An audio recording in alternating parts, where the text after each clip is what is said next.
તમે સાંભળી રહ્યા છો પ્રયાગરાજ વાર્તા સંગ્રહની વાર્તા મનના મેળ, જેના લેખક છે શ્રી યોગેશ ચુડગર, અમદાવાદ. શીલા, એક યુવક તને મળવા આવવાનો છે, તો તેને મમ્મી હજી વાતની શરૂઆત કરે તે પહેલાં જ શીલા બોલી. પરંતુ મમ્મી પુત્રીને વચ્ચેથી અટકાવી, મારી વાત હજી પૂરી નથી થઈ. તે પાસે આવીને બેઠા. જો બેટા, મયંક પણ તારી જેમ જ ક્લાસ 1ની પરીક્ષામાં ટોપ 10માં આવ્યો છે. તેના પિતાનો મોટો વેપાર છે, એકનો એક દીકરો છે. પરિવાર સંસ્કારી, સરળ સ્વભાવનું અને મોભાદાર છે.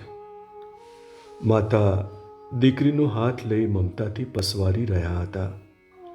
અને સૌથી મહત્વની વાત, તારા પપ્પાના જૂના મિત્ર છે. મમ્મી, શીલા લેપટોપ બંધ કરી મમ્મીની નજીક સરી. લગ્ન શા માટે કરવા? મમ્મીની આંખોમાં દૃષ્ટિ પરોવી રહી. સ્ત્રી આર્થિક રીતે પગભર નથી માટે? સલામતી અને સુરક્ષા માટે? પરંપરા છે માટે? આ ઇન્ટરવ્યૂ પતે હું પણ ક્લાસ 1 ઓફિસર બનીશ મમ્મી. તેની ડૂક ટટાર બની. સ્વરમાં આત્મવિશ્વાસ અને ગૌરવભરી ખુમારીનો રણકો હતો. રહી વાત સુરક્ષાની તો તેના હોઠ ગુસ્સામાં ભેળાયા. સ્ત્રીઓની શું દશા છે તે તો તું રોજ અખબાર વાંચે છે ને? ચહેરા પર આક્રોશ વ્યાપી રહ્યો. તે ઘરમાં પણ ક્યાં સુરક્ષિત છે? વાડ ચીભડા ગળે છે. અનિતા બહેન પુત્રીના રોષને નિહાળી રહ્યા. લગ્ન એટલે સ્ત્રીઓનું શોષણ અને અત્યાચાર કરવાનો કાનૂની પરવાનો. શીલાનો ગુસ્સો ભભૂકી ઉઠ્યો. મને તો પુરુષ જાત પ્રતિ શ્રદ્ધા જ ઉઠી ગઈ છે. તે આડું જોઈ ગઈ. તારી વાત સાચી છે. મમ્મી તેને શાંત પાડવામાંથી રહ્યા. પરંતુ એક આંગળી દુખતી હોય તો આખો હાથ કાપી ના નખાય, બરાબર ને? સમજાવટ ભર્યા સ્વરમાં પુત્રીના ખભે હાથ મૂકી તેને સાંત્વના આપી રહ્યા. એક સ્ત્રી જ બીજી સ્ત્રીની દુશ્મન નથી બનતી. માટે તેમાંથી રસ્તો આપણે જ કાઢવો પડે. કેવી રીતે તે આપણે જ નક્કી કરવાનું. પળવાર રોકાયા. અને બીજી સાચી વાત, યુવાનીમાં તો કોઈને કોઈની જરૂર નથી લાગતી. તેમનો અવાજ નરમ બન્યો. વૃદ્ધાવસ્થામાં બધી જ ભૌતિક સુવિધાઓ વચ્ચે એકલતા અને ખાલીપાની નાકચૂડ ભીંસી નાખે છે. તેમની આંખોમાં ઉદાસી વ્યાપી ગઈ. ત્યારે કોઈની હૂંફ અને પ્રેમાળ સાથની ઝંખના રહે છે. તે પુત્રી સામે સ્થિર નજર માંડી રહ્યા. તે એકબીજા સંબંધો માત્ર મૃગજળ જેવા. તેઓ પોતાની હાલની પરિસ્થિતિના ઊંડા વિચારમાં પડી ગયા. તે ભારે પગે ઊભા થયા. તું સમજદાર છે. જે નિર્ણય કરીશ તે બરાબર. મે આઈ કમ ઇન મેડમ? મીઠો સ્વર કાનને અથડાતા શીલાના હાથમાં રહેલો મોબાઈલ ફોન બાજુમાં મૂકી આગંતુક તરફ નજર મંડાઈ. ચશ્મા ઉતારી નજર પ્રવેશ દ્વાર પર માંડી. એક સપ્રમાણ ઊંચાઈ ધરાવતો, કસાયેલો બોડીવાળો, ફૂટડો, પાણીદાર આંખો અને હસમુખ ચહેરા પર આછું સ્મિત રેલાવતો, એક બાજુ સહેજ ગરદન ઝુકાવી દ્વાર પર હાથ મૂકી પગની સહેજ આંટી લઈ યુવાન ઊભો હતો. શીલા ચશ્મા ઉતારી ઝીણી નજરે નિરખી. યસ, હું મયંક. તે અંદર આવ્યો. હા હા, મયંક ફનંગ જે હોય તે. શીલાએ ડોકું હલાવ્યું. You know madam. તે ઝડપથી બાજુનો સોફા પર બેસી ગયો. મારું ફ્રેન્ડ સર્કલ મને ફનંક જ કહે છે. સદાય મસ્ત રહેવું અને સૌને તેનો ચીપ લગાડવો તે મારો ધર્મ. જુઓ મિસ્ટર ફનંક, હું પહેલાં જ સ્પષ્ટતા કરી લઉં. શીલાના અવાજમાં દ્રઢતા અને સ્પષ્ટતા પડઘાતા હતા. હું મેરેજ કરવા માગતી નથી, એટલે કોઈ ઔપચારિક વાત કરવાની જરૂર નથી. મારી મમ્મીના આગ્રહને. રિયલી? મયંક આનંદ અને આશ્ચર્યથી સોફા પરથી અડધો બેઠો થઈ ગયો. હું પણ મારે મારા પપ્પાના હઠાગ્રહથી જ આવવું પડ્યું. ચાલો, બે દીવાના મળ્યા પોતાના સરખા. એમાં આટલા એક્સાઇટ થઈ જવાની ક્યાં જરૂર છે? શીલા સહજ સ્વસ્થતાથી સોફામાં અઢેલી રહી. હું તમને પસંદ નથી અને મને તમે પસંદ નથી તેમ જણાવી દેવાનું. ઓકે, વાત ખતમ. તે બાજુમાં પડેલા મેગેઝિનના પાના ફેરવી રહી. નાસ્તાની ડીશ પડી છે, જે ફાવે તે લઈ શકો. ઓકે. તે સ્વસ્થ બન્યો. આપણે સારા મિત્રો તો બની શકીએ ને? તે સૂચક દ્રષ્ટિથી નિહાળી રહ્યો. શીલા થોડી ક્ષણો ગંભીર બની. સાશંક બની સાવચેતી ભર્યા સ્વરમાં હળવેથી સહેજ આગળ ઝૂકી. કોઈ યોજનાનો એ ભાગ તો નથી ને? No no no madam, don't worry, trust me. ખાતરી આપતા સ્વરમાં તે ડોક ધોળાવી રહ્યો. તેની વાતમાં શીલાને સચ્ચાઈનો રણકો લાગ્યો. તો એ વાત પર થઈ જાય એક કોફી. શીલાએ પ્રસ્તાવ મૂક્યો અને મયંકે વેરી નાઇસ કહીને પ્રસ્તાવ વધાવી લીધો. એક ટેબલ પર સામસામા બેસીને કોફી પીતા પીતા બંને વાતે વળગ્યા. મયંકે વાતને વળાંક આપતા કહ્યું, યુએસએમાં વસતા આપણા ભારતીય ભાઈ બહેનોનું એક NRI હેલ્થ ફાઉન્ડેશન વર્ષોથી ચાલે છે. તેમાં મારા ઘણા મિત્રો સક્રિય છે અને હું પણ તેમાં સામેલ છું. મયંક થોડીવાર માટે અટક્યો. ગંભીર રોગોથી પીડાતા અને સારવારનો ભારે ખર્ચ ઉઠાવી ન શકતા ભારતીય પરિવારોનો સારવારનો બધો ખર્ચ ઉઠાવે છે મેડમ. તમને જો આ સેવા યજ્ઞમાં જોડાવાની ઈચ્છા.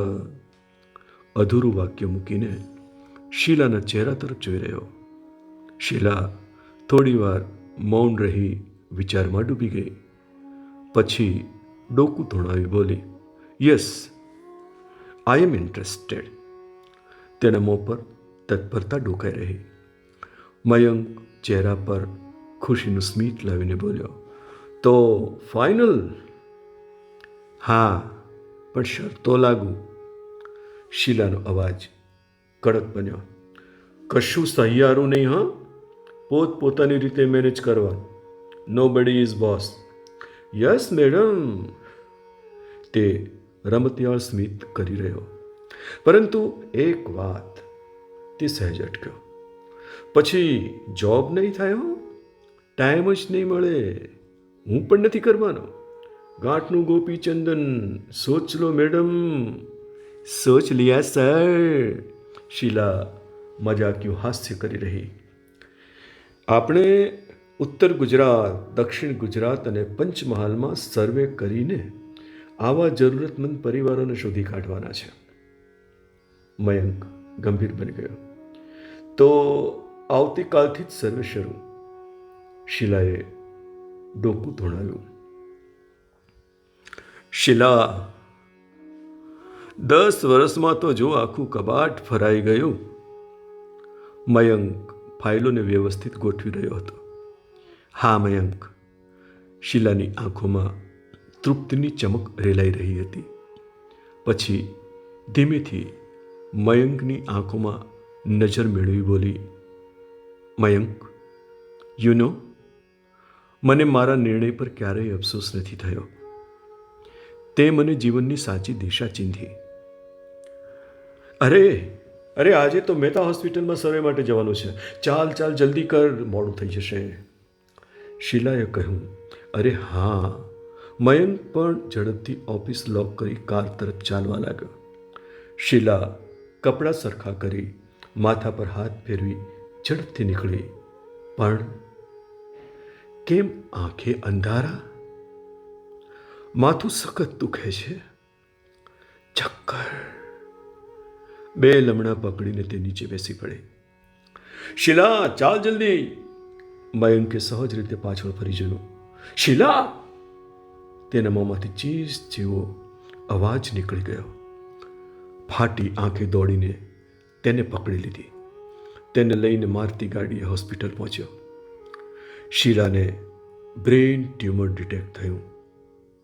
થોડી ક્ષણો તે પથ્થર જેવું બની ગયો, પરંતુ પળવારમાં તેણે મન મક્કમ કરી લીધું. આ સમય રડીને બેસી રહેવાનો નથી. તે તુરત જ એક્શન મોડમાં આવી ગયો. યુએસએના ગ્રુપને એમઆરઆઈના રિપોર્ટ અને એક્સરે અપલોડ કરી બાકીના દિવસની ફ્લાઇટમાં બુકિંગની કાર્યવાહી આરંભી દીધી. શિકાગોની હોસ્પિટલમાં શીલા ધીમે ધીમે આંખો ઉઘાડી રહી હતી.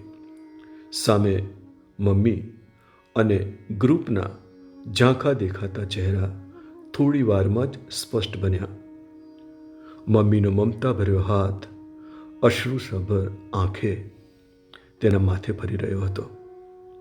ગ્રુપના સર્વે સભ્યોની આંખો હર્ષથી ભીની બની ગઈ હતી. તાજા ફૂલોનો બુકે તેની બાજુમાં મૂકી ગ્રુપ લીડર નિરાલી તેનો હાથ ઉષ્માથી દબાવી રહી હતી. ઓપરેશન સક્સેસફુલ છે. કોંગ્રેચ્યુલેશન. હા બેટા, તને નવું જીવન મળ્યું છે, પ્રભુની કૃપા. મમ્મી આકાશ ભણી બે હાથ જોડીને અશ્રુધારા વહાવી રહી હતી. શીલાની આંખો વ્યગ્રતાથી આમ તેમ ફરી રહી હતી. મયંક ક્યાં? બેટા, તારા ઓપરેશન વખતે જ અચાનક વાતાવરણ પલટાયું. મમ્મી લથડતા અવાજે બોલવા મથી રહ્યા હતા. ભારે બરફ વર્ષા અને વાવાઝોડામાં લાઈટ ચાલી ગઈ. તે થોડી ક્ષણ રોકાયા. મયંકે તુરત જ બહાર જઈને જનરેટરનો હવાલો સંભાળી લીધો અને વીજ પ્રવાહ ચાલુ રાખ્યો. નિરાલીએ વાતનો દોર હાથમાં લીધો. ઓપરેશન 8 કલાકથી વધારે ચાલ્યું. તે આખી રાત મયંક એક ધારું મોનિટરિંગ કરતો રહ્યો. અમને જીત કરી એમાં મદદ ના કરવા દીધી. બધું સરસ રીતે પાર પાડ્યું. વી સેલ્યુટ હિમ. નિરાલીએ ગ્રુપના અન્ય સભ્યો તરફ પ્રશ્નસૂચક દ્રષ્ટિથી જોયું. પછી બોલી, 3 દિવસથી તે આઈસીયુમાં છે. એક્યુટ ન્યુમોનિયા છે. મને તેની પાસે લઈ જાઓ. શીલા તૂટક અવાજે વિનંતી ભરી નજર માંડી રહી. નિરાલી થોડી પળો મૌન રહી. ઓકે, પરંતુ તારે કોઈ સ્ટ્રેસ નહીં લેવાનો, બરાબર? હા. શીલા પથારીમાં બેઠી થવા મથી રહી. કાળજીથી સૌએ તેને વ્હીલચેરમાં બેસાડી. મયંકે આંખો ઉઘાડી ઓક્સિજન માસ્ક હટાવવા સંકેત કર્યો.